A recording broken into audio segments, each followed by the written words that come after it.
Ay malakas umanong mga ebidensya na makapagsasabing mayroong ugnayan ang ni-raid na Pogo Hub sa Porac, Pampanga mula naman sa nauna ng sinalakay dyan sa Banban, Tarlac. Sinabi sa panayam ng Brigada News of Manila kay Presidential Anti-Organized Crime Commission spokesperson Winston Casio na may ebidensyang related ang dalawa. Una nang sinabi ni Casio na magugulat daw ang publiko sa oras na i-anunsyo ng kinaukulang ahensya kung sino ang nasa likod ng mga Pogo Hubs na ito. Ayon sa mga dokumento, mayroong mga pagkakaugnay-ugnay ang dalawang Pogong bagong na-raid. Yung doon po sa may Baupo compound at ito nga po dito sa may Lucky South 99. Nakakabigla at nakakabahala, nakakatakot din yung mga koneksyon ng mga kriminal na nagsasama-sama para gumawa ng kabulastugan dito sa Pilipinas. Mula kahapon, mayroon pa raw silang mga naririnig na boses ng babae na mistulang humihingi ng tulong. Susuyurin din naman nila ang mga posibleng mga tunnels na nasa ilalim ng Pogo Hub na ito sa Pampanga. Yung isang nakakarimarim na aspeto nito ay yung napakaraming mga katawan ng mga foreign-looking individuals na tatagpuan. Kung sa sobrang lala, napakalalahan na ho ng problema. Medyo kakaiba. Medyo malawak na yung kanilang mga sangat-sangat. Samantala, ngayong araw muling nag-inspeksyon at ni-raid ng mga otoridad ang Pogo Hub sa Porac, Pampanga. Matatandaan kasing sa unay bigo silang masuyod ang compound ng maigi dahil sa kakulangan sa warrant mula sa korte. Sa pagbalik nila sa 10 ektaryang Pogo Hub sa Pampanga, nadiskubre ang isang komunidad sa loob na kumpleto sa iba't ibang mga establishmento. Nakita rito ang ilang mga tindahan, grocery, salon at mga kainan. Tumambad din ang mga clinics at pharmacy stores. Maliban sa Presidential Anti-Organized Crime Commission o PAOK, kasamang nagpatuloy ng search and rescue operations ngayong araw ang PNP-CIDG at ACG, MSWDO at mga opisyal ng Barangay Santa Cruz. Ito ang latest update sa kaso ng mayor ng Bamban, Tarlac na si Alice Goo ng di umano'y nasasangkot sa iligal na aktibidad sa ating bansa. Kinabahan ako. Kinilabutan ako. Ito ang pahayag ni Senator Win Gatchalian patungkol kay Bamban, Tarlac Mayor Alice Goo at Pogo. Tinawag ni Senator Win Gatchalian na enabler ng mga sindikato si Bamban Mayor Alice Goo na iniimbestigahan dahil sa connection umano niya sa Pogo. Naniniwala si Senator Sherwin Gatchalian na may konkretong ebidensyang nag-uugnay kay Mayor Alice Goo sa operasyon ng Pogo sa Bamban, Tarlac. Nakapangalan daw ang ilang dokumento ng Pogo Hub sa alkalde. Ito ang nakakatakot. Pati yung local crime syndicates natin ay nakikipagtrabaho na sila sa mga local crime syndicates. So meron silang mga foreign ito. Karamihan ito mga Chinese, mga sindikato ito at meron na silang koneksyon ngayon sa mga lokal na sindikato. Ani Senator Win Gatchalian, kinabahan ako, kinilabutan ako. Kasi ibig sabihin, lumalalim na ang galamay ng Pogo. Kampante ang ating law enforcement agencies na naging enabler ng Pogo si Goo at pagpasok nitong Pogo dito sa ating bansa. Merong ebidensya ang mga enforcement agencies pagdating dyan. Inakusahan si Mayor Goo na may kaugnayan sa mga illegal na Pogo sa kanyang bayan na ni-raid dahil sa mga kriminal na aktibidad tulad ng mga operasyon ng scam at human trafficking. Mula noon ay tinanggihan niya ang mga pahayag at nangako pang ipapasara ang kanilang mga operasyon. Itong Pogo, ang galamay niya ay lumalalim na at lumalawak na. At maraming mga enforcement agencies, mga politiko, at itong nakakatakot, pati yung mga local crime syndicates natin, nakikipagtrabaho na sila sa mga local crime syndicates. So meron sila mga foreign to, no? Mga karamihan to, mga Chinese, mga sindikato ito, at meron na silang connection ngayon sa mga local na sindikato. Ako kinakabahan na po at kinalabutan ako nung narinig ko ito dahil ibig sabihin, lumalalim na itong galamay ng Pogo. Talaga kinikilabutan ako, no? Dahil nga ito yung kinakatakutan natin na lumaki at lumawak. Tama. So yun ang una. Pangalawa, na itong si Alice Goo, merong ebidensya na konektado siya sa Pogo. No? At klaro yun. Hindi ko lang mabigay yung detalye, no? Dahil nga executive session to. At kaya kampante ang ating mga enforcement agencies na itong si Alice Go ay tawag ko nga enabler. No, naging enabler siya ng POGO at pagpasok nitong POGO dito sa ating bansa. At merong ebidensya ang ating mga enforcement agencies pagdating dyan. Una, dahil ito lahat ng ehensya na may kinalaman sa enforcement, no? Nandoon ng intelligence agencies, nandoon yung enforcement tulad ng PNP, NBI, nandun rin yung PAOK, of course. No? Siya kasi ang leader ngayon pagdating sa mga POGO raids at iba pang ahensya. So ang unang na pag-usapan at unang punto na matagal namin pinag-usapan doon ay itong POGO, ang galamay niya ay lumalalim na at lumalawak na. At maraming mga enforcement agencies, mga politiko, at itong nakakatakot, pati yung mga local crime syndicates natin, nakikipagtrabaho na sila sa mga local crime syndicates. So meron sila mga foreign to, no? Mga karamihan to, mga Chinese, mga sindikato to, at meron na silang connection ngayon sa mga local na sindikato. Ako kinakabahan na po at kinalabutan ako nung narinig ko ito dahil ibig sabihin lumalalim na itong galamay ng POGO. Sinabi pa ni Senator Win Gatchalian na hinimok nila ang mga national security agencies na irekomenda kay Pangulong Ferdinand Marcos Jr. ang pagbabawal sa mga pugo sa Pilipinas sa lalong madaling panahon.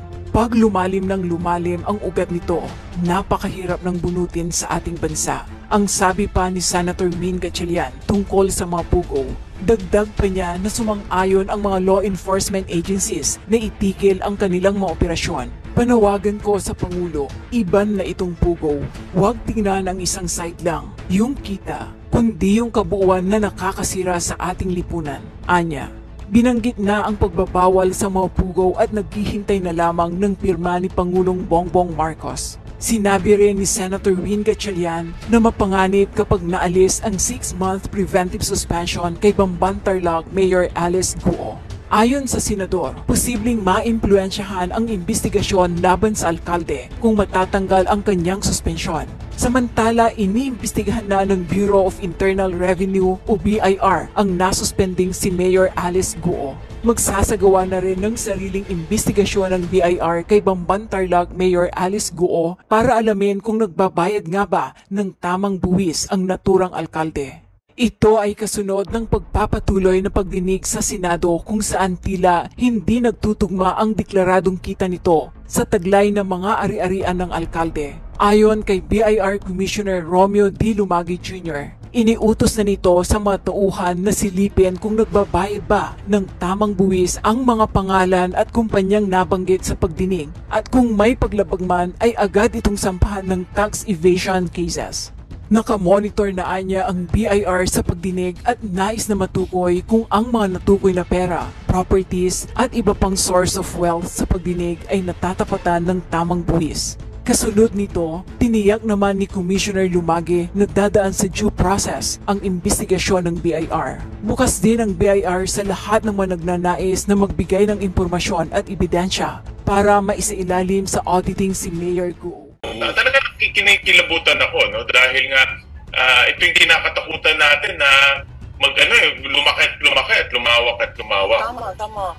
So yun ang una. Pangalawa, na itong si Alice Go, merong ebidensya na konektado siya sa POGO. No? At klaro yun. Hindi ko lang mabigay yung detalye, no? Dahil nga executive session to. At kaya kampante ang ating mga enforcement agencies na itong si Alice Go ay tawag ko nga enabler. No? Naging enabler siya ng POGO at pagpasok nitong POGO dito sa ating bansa. At merong ebidensya ang ating mga enforcement agencies pagdating dyan. Okay. Pangatlo, sumasang-ayon rin ang ating mga enforcement agencies na patigilin na itong POGO at rinikomenda namin sa national security agencies na i-recommenda na sa presidente dahil ang presidente ang chairman ng National Security Council na ibad na ang pogo sa madaling panahon dahil nga pag lumalim na ang ugat nito, napakahirap na bunutin sa ating bansa. Plus, ang nakakatakot dun sa PORAC, kung tinitignan ko yung mga news report, mas grabe ito dahil mayroon talagang sex den, may torture, at may namatay sa torture, no? According sa mga testimony. So, mas grabe yun. Kumbaga, talagang ginawa ng crime chamber or crime hub yung na-raid sa Pampanga. Boris, go. Senator, meron lang po may mga lumalabas na sinasabi nila, sige, ngaw ngayon, pero dati naman, pumirma yan na para doon sa legalidad ng Pogo. So bakit po doon nagkaroon ng pagpapalit ang inyong stance? Iba ang sitwasyon dati, Doris, iba yung sitwasyon ngayon. Kung matatandaan natin yung mga 2016, around that time, yung Pogo bago pa lang. Correct. At dahil bago pa lang siya, wala pa tayong nakikitang masyadong mga krimen. At ang pagpasok ng Pogo dito ay talagang online gaming. Kaya maraming senador nakita na dapat magkaroon tayo ng taxation, kundi wala silang babayaran na buwis sa atin. At that time, wala namang ipinapakitang mga krimen itong mga Pogong ito. So, kaya nagkaroon ngayon ng taxation. Binuwisan natin dahil dati nandito na sila, hindi pa natin nabubuwisan. Pero nung after 2019, palala na ng palala kahit na pandemic. Kung matatandaan natin, pandemic, ang dami nakikidnapan sa pagitan ng Pogo. Ay, opo. At after 2022, doon na nakita ko na nag-iba yung Pogo nag-transform siya. Hindi na siya gaming, naging scamming na. Yung. At dahil pumasok na itong mga scamming, pumasok na rin yung mga sindikato. Kaya yung pinag-uusapan natin ng Pogo ngayon 2024, at kung kumpara natin noong 2016, ibang-iba ang layo. Sir, how's the executive session yesterday? Marami po ba kayong mahalagang information o mga documents na nakuha mula doon sa mga concerned government agencies na invited sa executive session? Actually, two parts yun, no? Una with yung intelligence agencies, and then pangalawa, in-expand sa mga ibang enforcement agencies. After nung first part, kinilabutan ako no? Dahil nga na-confirm ng ating mga intelligence agency yung kinakatakutan natin na lumalalim na yung ugat nitong Pogo. Malalim, ibig sabihin yung kanilang impluensya umaabot na sa mga politiko, umaabot na sa mga enforcement agencies tulad ng Kapulisan, Bureau of Immigration, at pangatlo, mayroon silang binanggit doon na pati yung mga local na criminal syndicates ay nakakasama na nila. No? Hindi ko ibibigay yung detalye dahil nga executive session, but in a nutshell, in broad strokes, yung kanilang galamay umaabot na ngayon kasama na yung mga lokal na criminal syndicates natin. At hindi malayo yun dahil hindi naman natin pwedeng alisin na mayroon din tayong mga local organized crime dito. Yung mga nagbebenta ng drugs, yung mga KFR, yung Kidnap for Ransom, at base sa kanila, nagkakaroon na ngayon ng interaction itong dalawa. Nakakatakot to dahil pera ng mga foreign criminal syndicates, pumupunta na dito, pinupondohan nila yung local criminal syndicates. Kaya nagsasanib puwersa na itong mga masasamang elemento. So sir, sinabi nyo nakakakilabot, lumalalim na yung inaabot na nitong sa Pogo. So, conforme ka po ba doon sa suggestion na ideklara na national security threat itong Pogo? Actually, yun rin yung aking suggestion sa NSC, sa National Security Council, na iakyat na ito sa presidente, sa ating Pangulo, dahil ang chairman ng National Security Council ay ang ating Pangulo. At i-elevate na ito into a national security threat dahil nga lumalawak yung kanilang galamay at magkaroon na ng resolution ang National Security Council na i-ban na itong Pogo na ito because of national security issues. Hindi na siya ordinaryong kriminal na pumasok lang dito at mahuhuli natin, lumalawak na yung kanyang galamay. At ang kinakatakutan ko, baka umabot sa punto na hindi na natin makokontrol itong mga ito, sila na ang kokontrol sa gobyerno natin. Kasi may mga tao na silang binabayaran. Dalawa sila mayroong accountability. Dalawa dapat sisihin. Hindi rin pwede sabihin ng PAGCOR na wala silang kasalanan. Meron din silang accountability. May pananagutan sila dito sa isyung ito. Tama, meron sila, inamin naman nila, mayroon silang 24/7 na mga tao doon. Pero sila mismo, nung first hearing, nakita namin, sila mismo nag-violate ng kanilang mga guidelines. At ipapakita namin yan sa susunod na hearing na maraming guidelines na sila mismo naglabas na violate nila, kaya tayo umabot sa ganitong punto. Pero sa kabilang banda, hindi rin natin pwedeng ialis na nasabi ko nga, si Mayor Go ay nasa gitna itong Pogo company na nag-apply sa Bamban, itong Hongsheng. Yung pangalan niya, andun lahat sa mga dokumento, so hindi natin pwedeng maialis yan. Of course, sasabihin niya na wala siyang connection, pero based on the kwento niya yan but based on the documents, andun yung pangalan niya. Active Hindi lang yung one time, but in multiple documents. Pati electric co-op, diba? Nakita niyo naman, pati yung application sa kuryente, sa kanya nakapangalan din. So may active participation para mabuo itong Pogo. Inisip ko, paano mo i-hand carry 6.1 billion pesos? No? So, but again, everything is possible, sabi nga nila. Kasi like for example, bigyan kita ng halimbawa, 2 linggo na namin hinahanap yung contractor ng nagpagawa nung Banban Pogo Hub. Hindi namin mahanap talaga. No? Hindi namin alam kung sino nagdala ng heavy equipment doon, sino nagpatayo ng building, sino nagdala ng crane, hindi namin mahanap talaga. Kasi gusto ko mahanap siya dahil malalaman mo ngayon kung sino nakatanggap ng pera. Kasi siya yung tatanggap At matitrace natin ngayon kung sino yung mga personalidad na yun. Pero walang mahanap. No, itong sindikato na ito, napakagaling. No, napakagaling nila. Naitago nila sa mga otoridad yung pagdala nitong pera. No? So, kaya kahapon na we were very disappointed and humingi sila ng isa pang session para mapakita nila sa amin yung kanilang investigation. At patagal ng patagal, palala ng palala. Kaka-raid lang ng Banban Pogo early part of this year, meron na naman, wala pang 6 na buwan, meron na naman sa Porac. No? So, wala silang takot Kahit alam nilang yung raid nangyayari, tuloy ang ligaya nila Yan ang magpapakita kung anong mga klaseng tao ang nasa Pilipinas, nasa bansa natin, na hindi kinakatakutan yung otoridad.